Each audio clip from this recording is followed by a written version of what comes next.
Oh, well, maybe I should close something here. Uh, Should be off. Second. Wait. Recording. Hi everybody, welcome to the Self-Sabotage Show with me, Damian Culhane. And today my guest is Sylvia Weinheimer, who is originally from Germany and is now currently living in Portugal. So Sylvia, welcome to the show and let's hear from you. Introduce yourself. Thank you so much for having me, Damian. So I'm Sylvia Weinheimer, and I want to share my story a little bit today to show how self-sabotage is actually our teacher and can be our guidance also. And so my story is I've been working as an art director in my old career, and I've been exposed to pressure and performance a lot. Also, like every new creative project is something new, something we do for the first time. And there was like this constant voice in my head telling me, I don't know what I'm doing. And I was kind of silencing this voice by listening to positive self-talk and positive affirmations all day long, which worked. I was telling myself that my life was great because I thought life has to be great. And it took me much longer later in my journey to understand that I was completely disconnected from my emotions and from myself. There were like several different steps that took me to a place where I started reflecting my life. And the biggest thing for sure was when I had an appendix break. It was again after staying long in the agency, having a pitch until late at night. And so I woke up and they said like, hey, you can be happy that you survived. And that was the first time that I started thinking and questioning, okay, well, if some little organ, even if it's not that important, they say, gives up the service, there must be something wrong in my life. And according to Rüdiger Dahlke, who wrote the book, I don't know the English title now, I think it's the Power of Illnesses or something. It's the shadow that breaks in when we are confronted with an appendix break. And that was exactly what was about to happen. And it was just like this turning point in my life. Yeah, and from there, I started questioning. I fulfilled some dreams. First dream was I booked a flight to Hawaii for a shaman retreat, swimming with dolphins. Wow. Yeah, and when I came back, I went back to normal, just like coming back from any other holiday, like most people do, maybe. And then I had another holiday in that year, visiting a friend in Shanghai, which was far away and which was exactly what I needed. And well, I hadn't seen her in a long time, and she was just asking, how are you doing? And I was like, I'm okay. How's your relationship going? I said, like, hey, I'm okay. How is your work relationship? Hey, I'm okay. And then she looked at me and she said, well, okay, and that's enough for you? And I was a shock, actually. I hadn't thought about it. Like I was basically running my life. Everything was okay. I was functioning. Everything was kind of sort of in the place that it should be. But when she said that, it really hit me. And when I came back, I broke up my long-term relationship, and I started working even more to kind of compensate that. But then at one point I realized, okay, I have to change. There's something wrong. Like maybe I'm in the wrong place. I'm doing the wrong thing here. And again, a friend asked me like, hey, Sylvia, what do you really want to do in your life? And again, it hit me. Like I heard myself saying, oh, first of all, I want to be at the beach, and I want to do projects where work doesn't feel like work. Yeah, and I met a guy 1 week later at the exact same place where I had said that. And he came from Morocco. It was like I got a crush. And he was really saying like, yeah, I want to go to Morocco.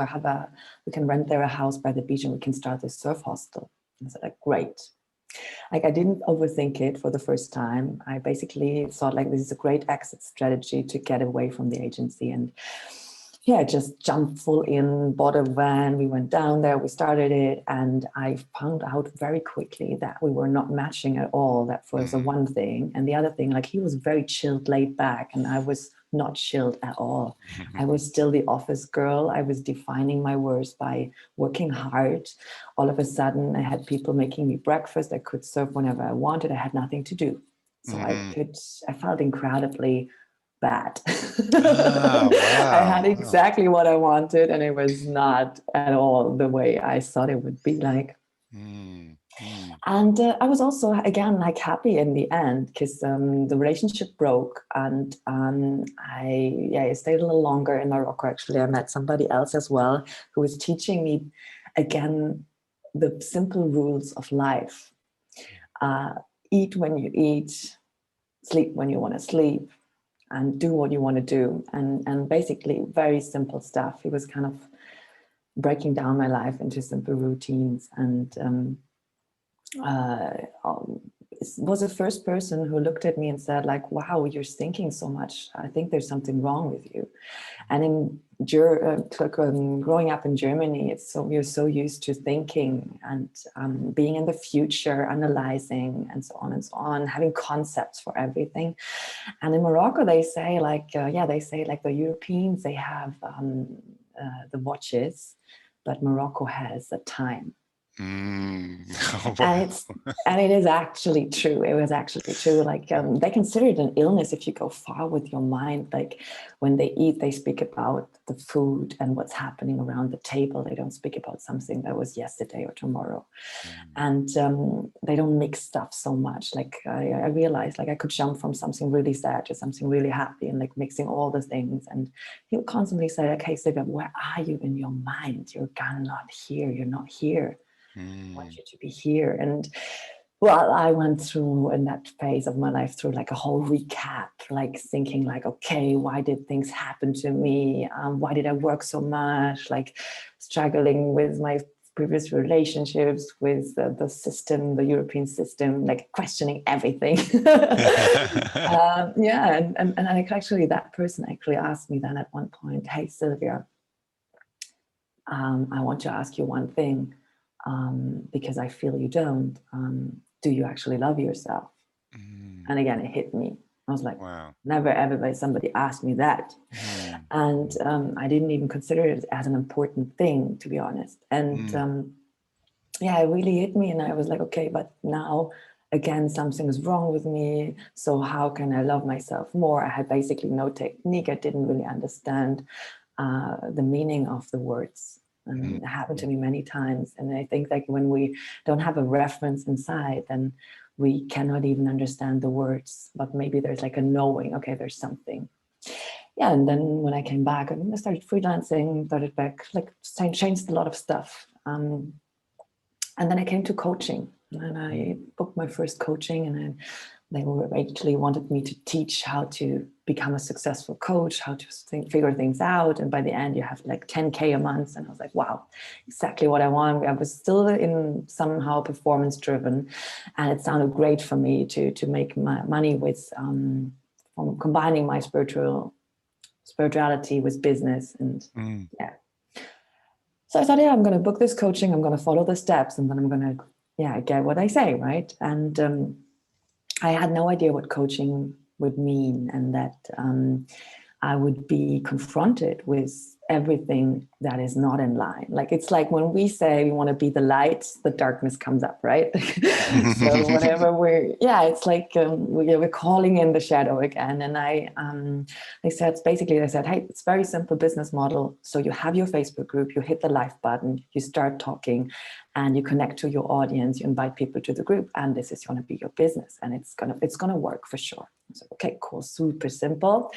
And I just started with wanted to start with doing the live, and I realized, wow, I felt like all of a sudden so inauthentic, like facing my own struggle, but having to pretend maybe that I'm in control. That's what I thought at that time. And it's feeling that I don't know anything at all, but I'm just the other coach, and how can I go out there? So at that time, I didn't really realize that self-sabotage or struggle comes up when we grow. So it's kind of almost intertwined, right? Like how the relationship is so close between struggle and moving forward. Struggle and growth. Like we don't grow without struggle, and I had no idea about it. And basically at one point they gave me this simple task. Okay, Sylvia, write just 4, 5 simple points down why people should work with you. So I sat down and I couldn't do it. And I couldn't do it not for a day, but for like weeks. And at one point I had to drop out. I was like, okay, I cannot do it. I don't have any good reasons why people should trust me. And so, sometimes we do that, right? So I kind of went into my cave mode. At that time, I was already getting into contact with digital nomads, with entrepreneurs. I had just visited the Nomad cruise. I came back and I thought, like, hell, all my friends are like not living in flats, so flat is no longer the way to go. So I was starting to sell all my stuff, and which I thought would be like a very practical thing, right? It's like just selling your stuff and then done. But again, I had no idea how many stories are attached to the things that we have, and going through all my belongings, letting go of all the stuff.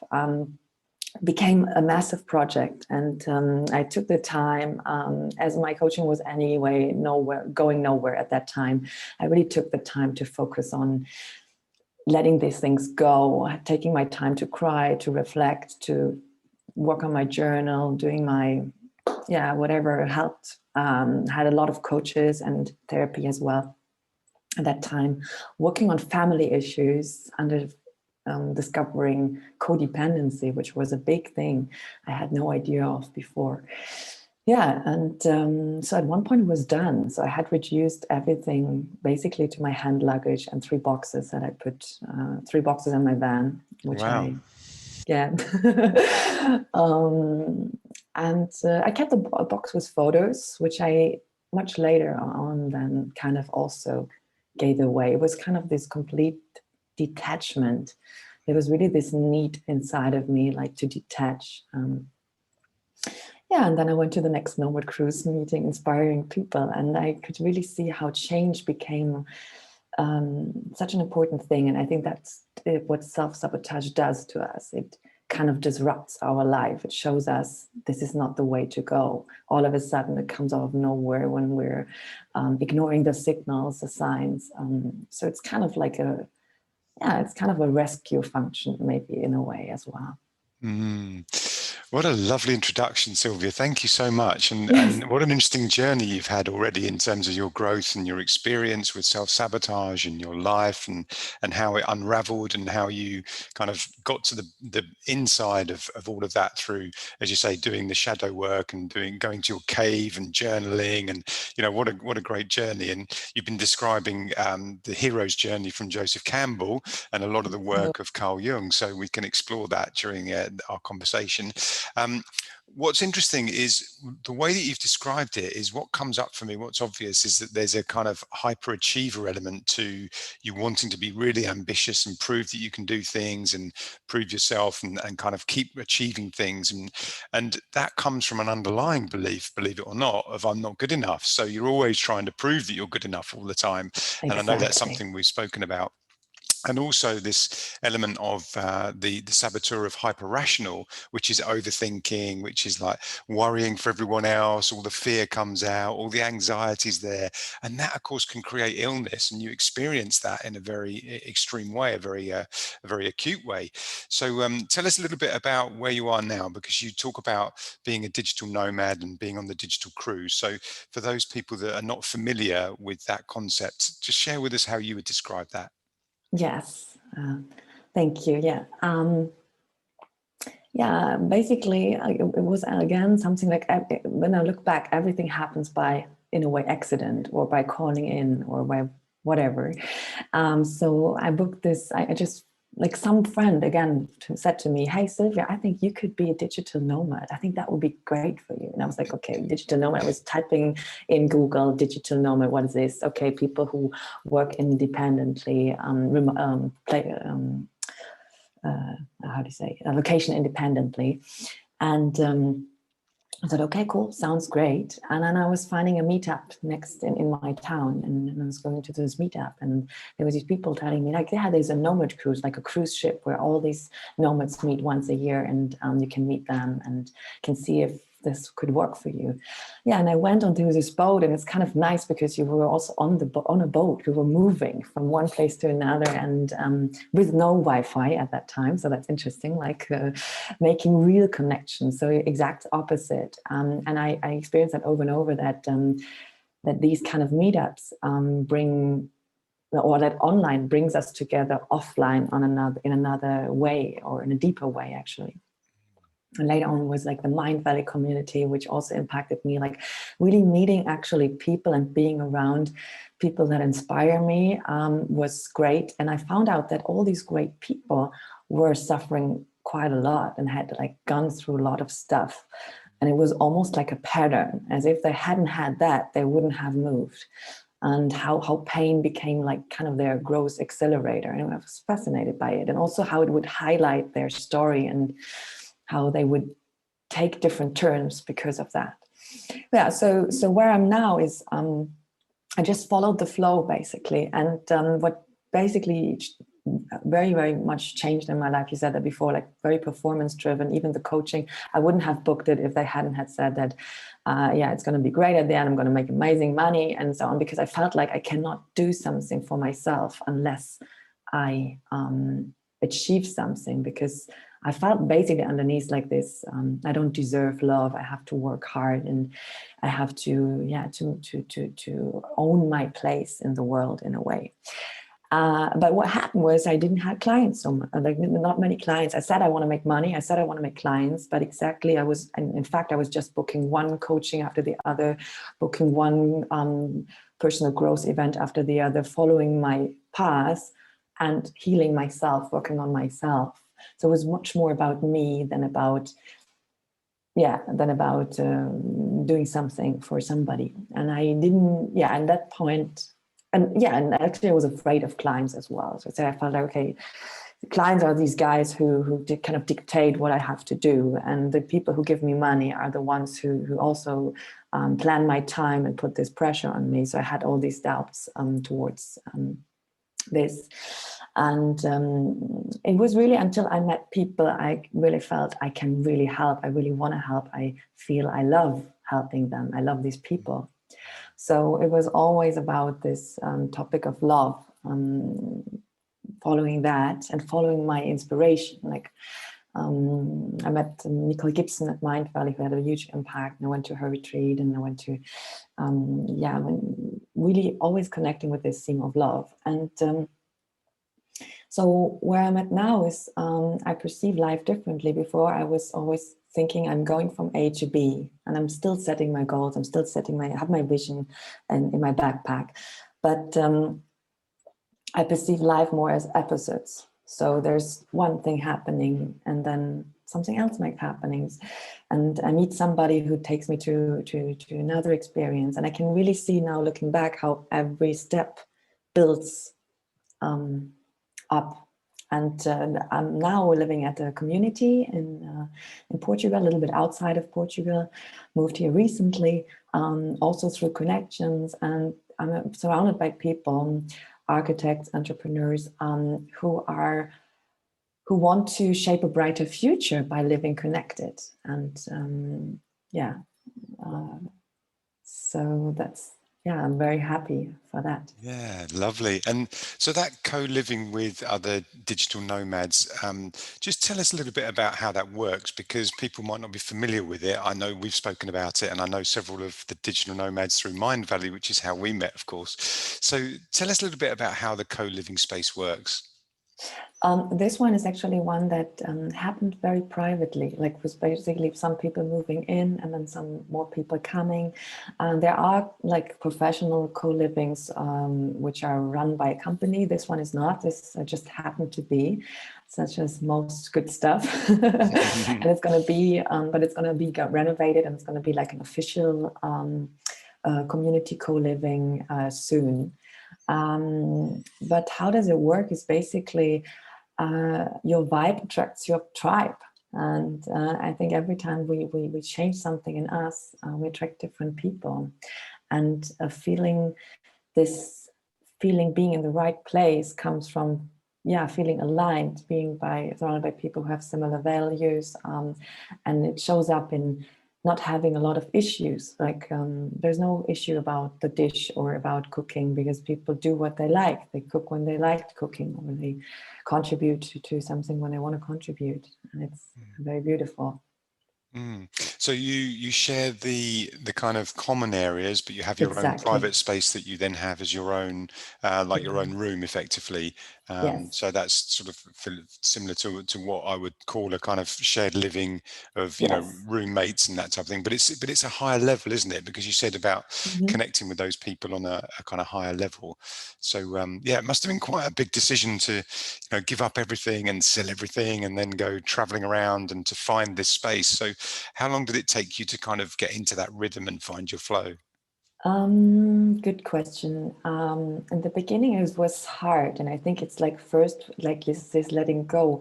Now, some people say like, "Hey, why didn't you kept your apartment in your hometown? It would be so nice. You could just have rented out for Airbnb and something." Yeah, I could, but it was a big thing. Like when we reduce once, we become so much lighter, and I feel like I can move now with much less effort. And by being surrounded by people who are like-minded, opportunities pop up. Like there's something here which is aligned, something there. And before, I never imagined that it could work like this. I felt very isolated, and also I felt that even going to work, I had my tribe. I was working in a big office, teamwork. I loved it. Still, I felt that there was some part of me that I couldn't share with the people around me, that I had to keep private. And even in my relationship, I would kind of fulfill a role and hold stuff back. And uh, I always say like a 9 to 5 job, it's almost like a self-hypnosis. It's like something that blocks people's emotions. I remember when I was also like when my father died, actually, I went to work again. I was like, okay, I cannot make space now. I have to work, I have to function. And we piled stuff up. And so it was much later that I understand, okay, um, I have to change something. And now my days are different. I think that's the main thing, that I have so much space for myself and I need it. And sometimes there's like anxiety coming or something coming up, and creating space for that. Before, I didn't even know like anxiety. I thought that was something people for ill people, sick people. You know, I don't have anxiety. I don't want to have anxiety. And now I'm thinking like everybody who's growing is facing these things, and it's actually where our inspiration comes from as well. And maybe also one thing is mentioning the death of my father, and then also my appendix break, which was confronting me with my own mortality, is that it made this big shift, because I was really thinking, okay, I was recapturing this moment, how the last 6 years that I had worked in the company were kind of the same. And if that had been my end, if I had been fulfilled, and the answer was no. So I was thinking, okay, my father left me some money. I was like, okay, you have the money, you can do something. What's holding you back? And I was really I stopped thinking long term. I really started thinking of, well, living in the moment, because we don't know how long we will live, right? And then I kind of changed this attitude towards life and seeing it more in episodes, small episodes. And I experienced so much in 3 years, which feels more than the whole life before, because I changed many places. I changed the people around myself. I was speaking about different subjects. I had different thoughts, because we basically, like, the inner world reflects the outer world, or the other way around. And whenever we change setting, we come up also with new thoughts. We can look at things differently. And now I'm thinking, well, everybody said they want to grow old, but what if we could just increase the intensity of our life? Like, if 1 year is so intense that it makes up for 30 years of somebody. So really, what is enough? It is a big thing. how much is enough, how much happiness is enough. Like if we would be happy 24/7, how long would that be enough? Until we said like, well, I'm actually tired, sick of this happiness, right? Whatever, like, so it's really this experiencing the richness of life in so many aspects. I think that's what could be a good motivation. And I think we, as humanity on this planet, we should really highly rethink our motivation in life and our goals that we set, because like so far it's still very popular to make a lot of money and to have maybe a big house, which is it's nice, but for how long is it nice? And now with these nomads, there's like sometimes this element of like, hey, let's rent a villa for a month, and then I live maybe in my van again or something. Like there's no nobility. I've forgotten the word. Novelty. Yeah, it's amazing. And you know, what you're talking about is the experiences and how it's important to make sure you surround yourself with people that you enjoy being around and have those experiences, because when somebody's a hyperachiever, what happens is you're always moving from one thing to the next and trying to, you know, achieve and be the best version of yourself, with the underlying belief that you're not good enough. But what happens is when you achieve that success, it feels empty and meaningless because there's no one around you, because you've broken off all connection with those people that are important or people that wanted to be close to you, and you push them away in the kind of pursuit of your hyper achievement of your success. So it's a really fascinating dilemma to have those two dichotomies. So tell us a little bit about the sabotage then. So you mentioned your work as a coach, but you also talked about your work as an art director in a studio in Germany, and that you were under a lot of pressure and a lot of stress, but you still felt like you weren't good enough. So how did that sabotage come about in those thoughts, and also with your thoughts around your coaching experience? When I moved from design to coaching, I made a quite hard cut. And I didn't touch my laptop even for quite a while. It was great to be in Morocco, in this place where there was not much Wi-Fi either. And every time I would open my laptop, there was like this hassle and stuff going on. And it took a while, like even sitting on a chair, like my body was almost programmed to, okay, if we have to sit and watch into the screen, it's going to be unpleasant. So it was like kind of this rejection. It was taking some time. And for my coaching, in the beginning, I had the focus on becoming a successful coach, whatever that would mean in my head. In my head, it would mean that I would be able to see everything they needed. I would say the right sentence. I would be whatever. I had some presets in my head, and it took a while until I noticed that every challenge that I was facing, everything that was in the way, was actually the way. So so I saw that people would want me to give them like a kind of action plan, like the 10 steps to achieve whatever. And I found out that we would have to go every time to their childhood or to the feeling underneath of why they're not taking actions. And I think having a good life is simple. Like if we ask somebody how to live healthy, every child can answer it, right? Like eating right, going outside, moving a little bit, going to bed early. So it's super easy and the knowledge is there, but still some people are not doing it. So why are they not doing it? Are they stupid? And that's like that's just like the attitude that a lot of programs might bring across. So if you're not following, then I cannot help you. And some of my coaches that gave me very clear tasks, and I was unable to do it. And I was really questioning myself. And sometimes can be very little things, like even buying the domain with your own name, showing up. I came from codependency, so I had all these issues going on from having no clear boundaries, not knowing what's enough, not knowing my own space, not knowing my own value, feeling that every time I show up, feeling guilt, maybe it's like for a lot of reasons, or like if people would contact me, I felt like maybe what if I'm not in the state to reply them, so maybe I shouldn't contact them in the first place. If I don't show up, I don't have all these problems. Like there was like these fights going on inside. And realizing that, that's also why most people, when they go on stage, they have like this, they are confronted with the fear of death. again, death, right? It's so nice. Like every time we're confronted with death, we're confronted with life, right? So it's interesting. And so I started helping people with the struggle that I've been through, and I could see it in others. So I could started helping them step by step with that. I'm not sure if I answered your question right, or if I'm going off track a little. No, you have, because it's brought us round to the next obvious question, which was you were talking about the things that you were sabotaging were then your teachers to help you to then learn and grow and go on that journey of that kind of hero's journey. So tell us a little bit more about that and how you kind of then discovered that you could then use that sabotaging thoughts and that experience to then lift up and put back to something in society that of where you are now. Yeah. So one thing was the sabotage itself, which sounds very bad, right? It sounds like something we don't want, or something unpleasant, and something that is, basically wrong and not supposed to be there.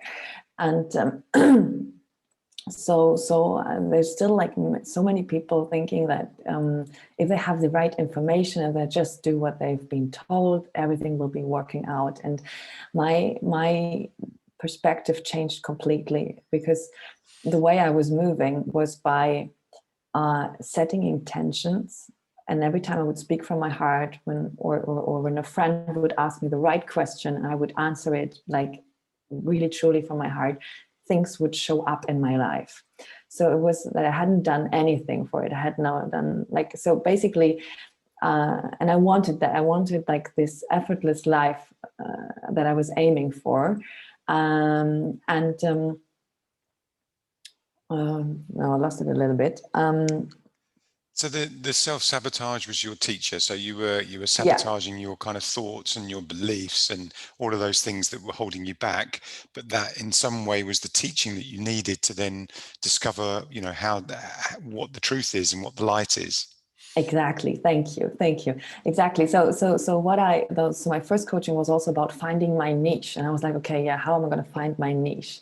And it's like this, that the self-sabotage, basically, I'd say like it highlights everybody's niche, because it highlights exactly, like, let's say if somebody wants to be a singer, or somebody values voice.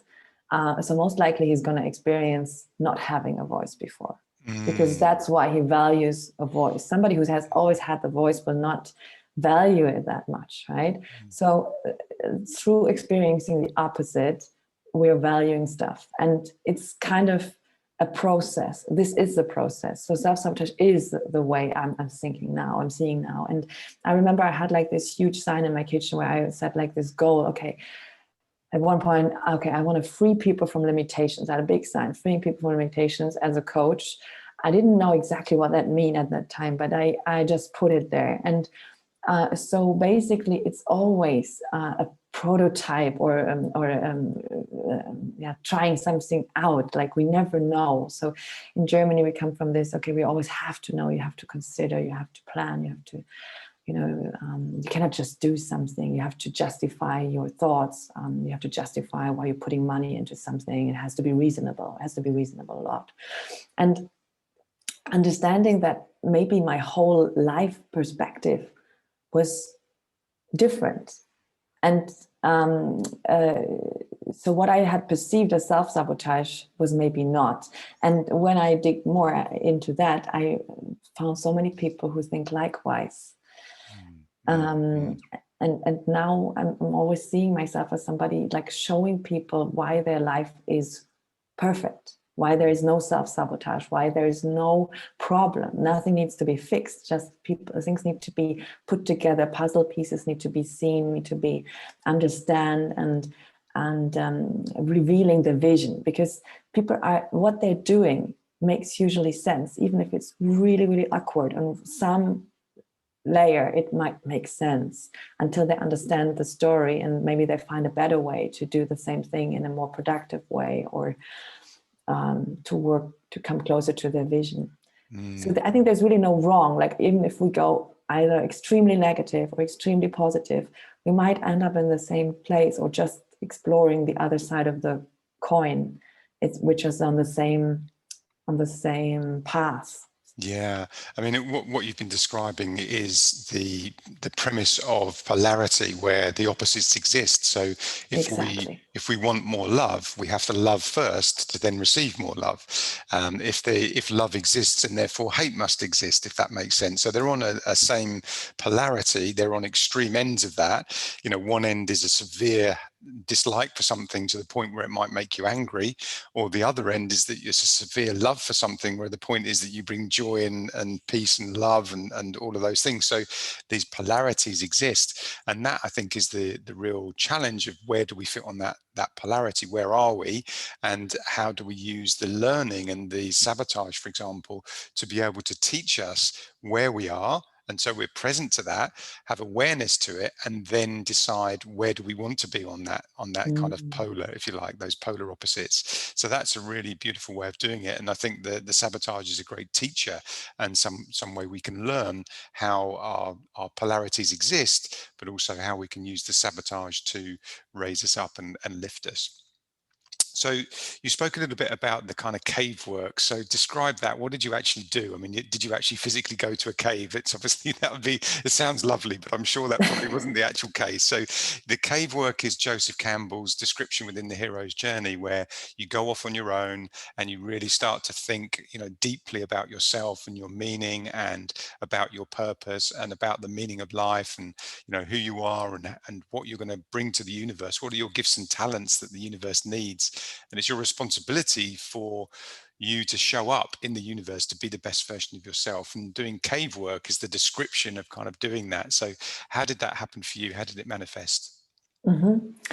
So it started when I was living in my van, and I had lots of time on my own. And I think basically by creating space, first of all. And in the end, that was a incredible productive time as well. And maybe just made the whole day nothing, always crying, always like stuff, I don't know, processing. But then I made maybe one post, but it was exactly on the point. And in order to understand something, we have to feel it. Before I thought like we can just understand by thinking, but now I believe we really cannot.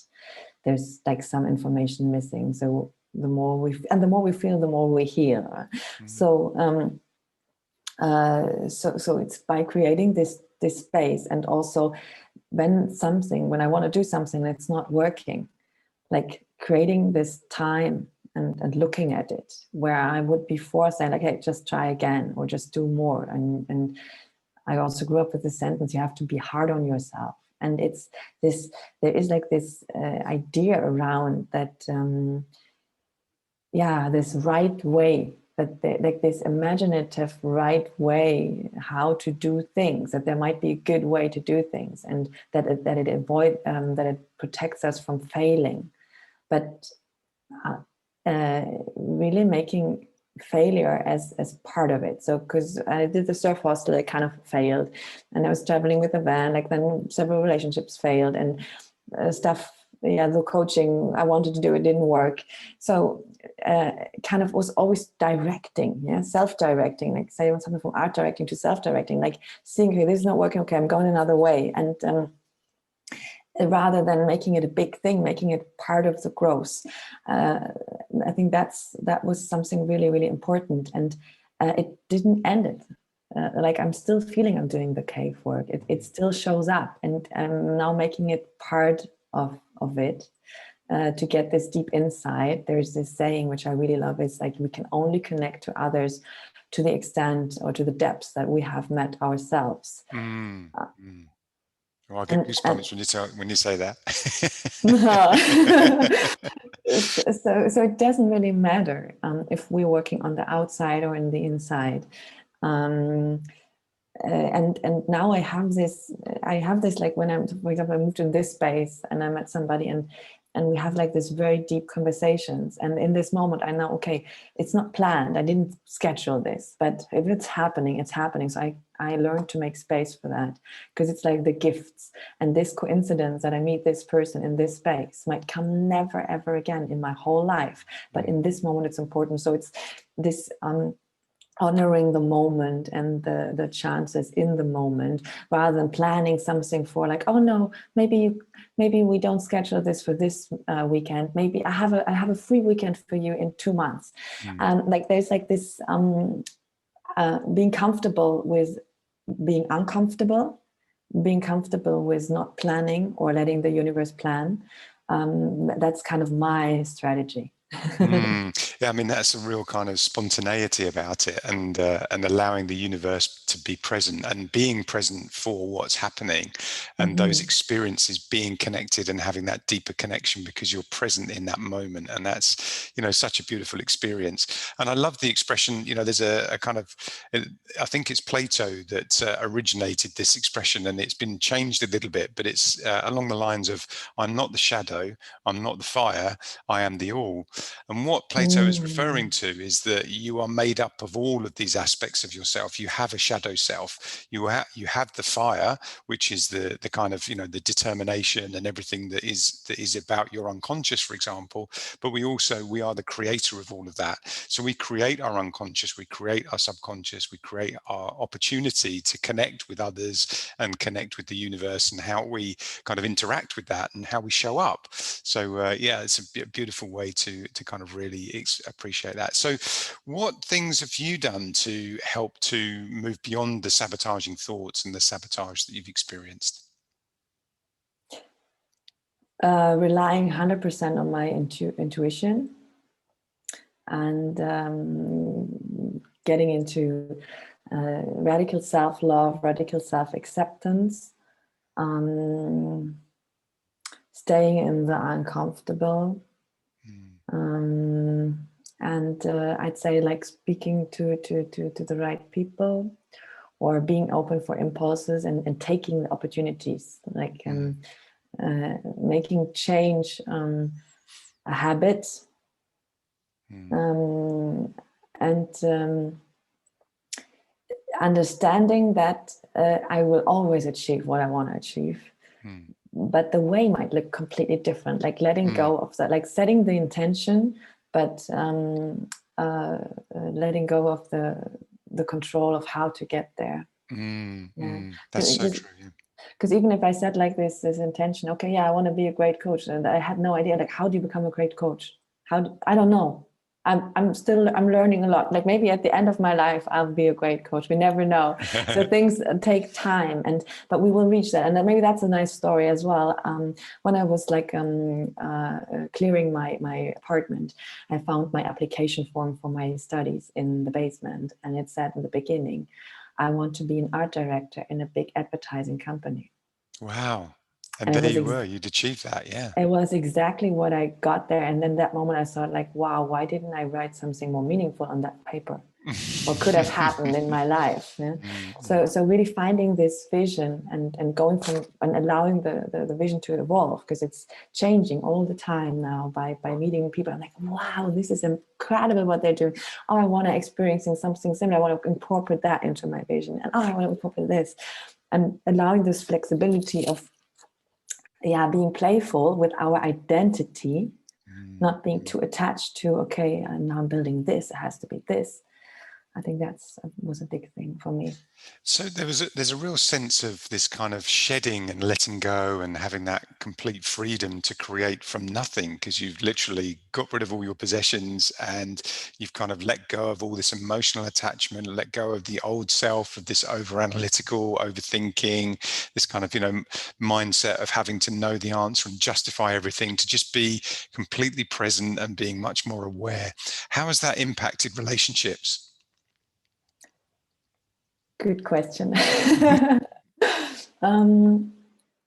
I found myself, like when I was traveling, I was meeting the right people, and I found myself very in the present, really acknowledging the gifts.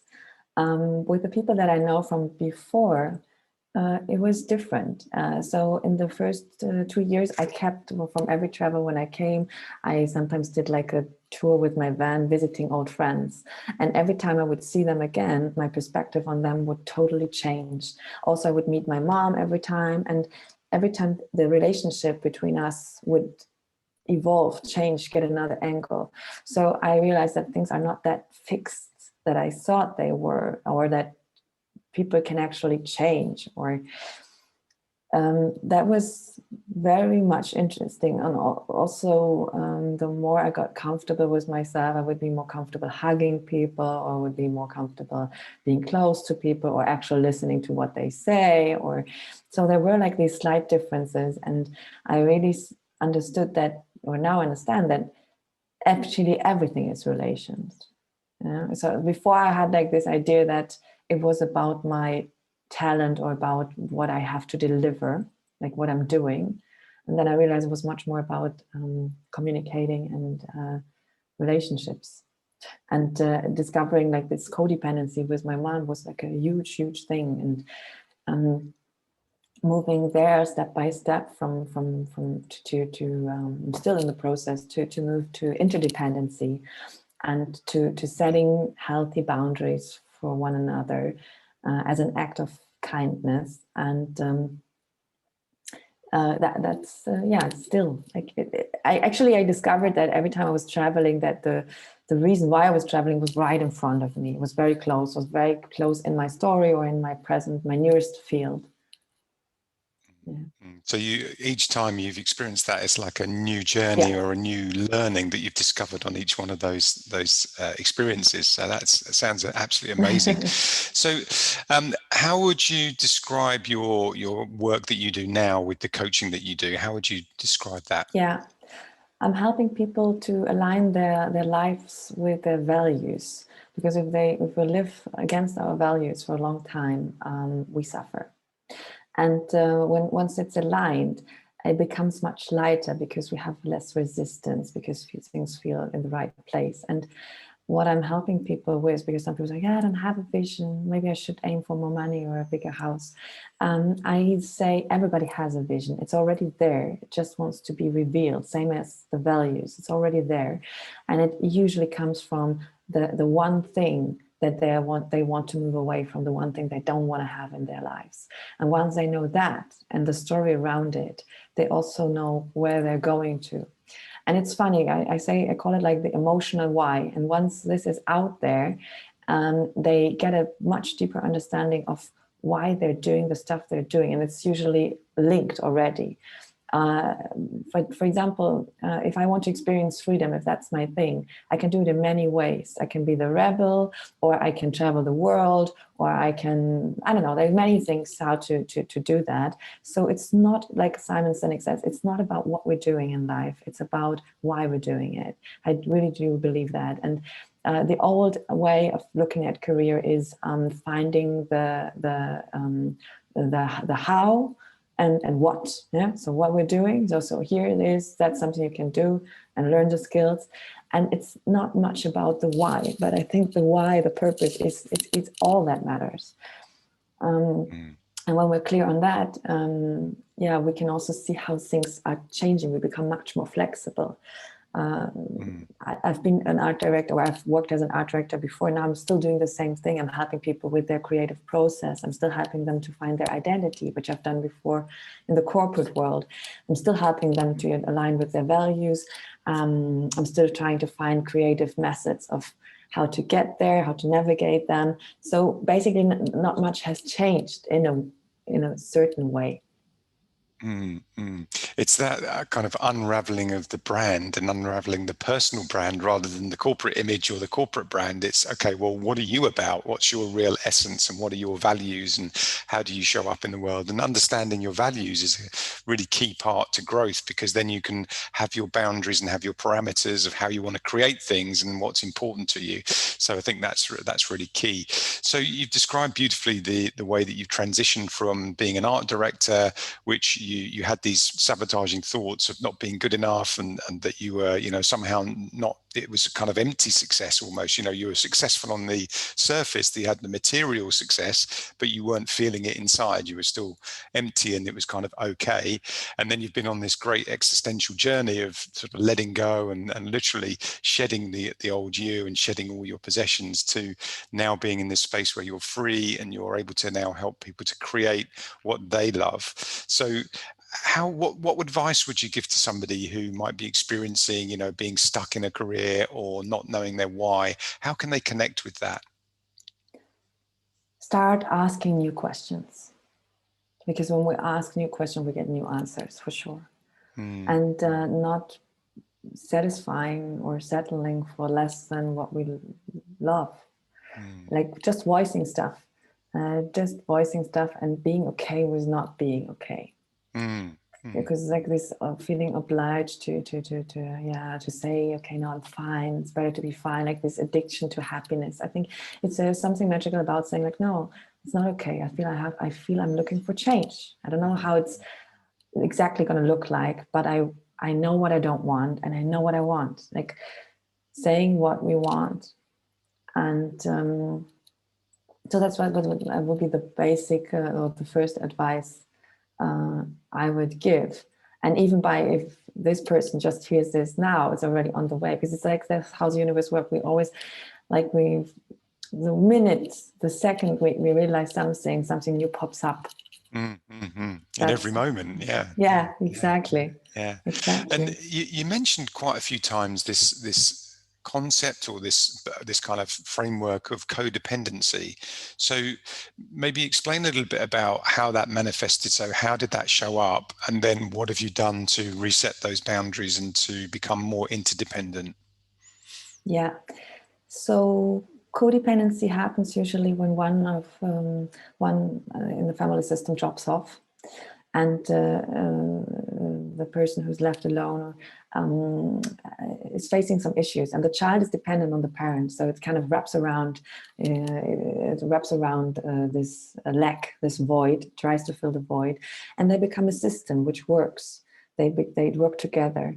However, if you want to grow as an individual, at one point you will have to detach from that in order to to feel your own emotion rather than the other person's emotions, to feel your own boundaries. I think we can only be successful in our own space. And it's very interesting because codependency is related to that. When we said before, when we're not living aligned with our values, we suffer. But why should we not align with our values naturally? And the only reason is, I think, is because we learn that we should have other values. But why? How did we learn that? And it's usually because we're intertwined to some codependent system where we where we prioritize other people's values rather than our own. And we end up in spaces where we're like, okay, now I'm just doing this job because my father wanted, or my mother wanted, or whatever, or my sister, something, stuff like this. And when we are connected to our own source or our own energy, when we feel what we're feeling, like when we're feeling our own pain rather than somebody else's pain. If our own pain is relevant rather than, oh my God, if I'm not becoming an advocate, my mom will suffer, for example, I'm making this up. Then this, all of a sudden, this pain becomes bigger than our own pain. And of course, we don't want her to suffer. So we're going to do something. We end up in a space where we never would have chosen to be, in a way.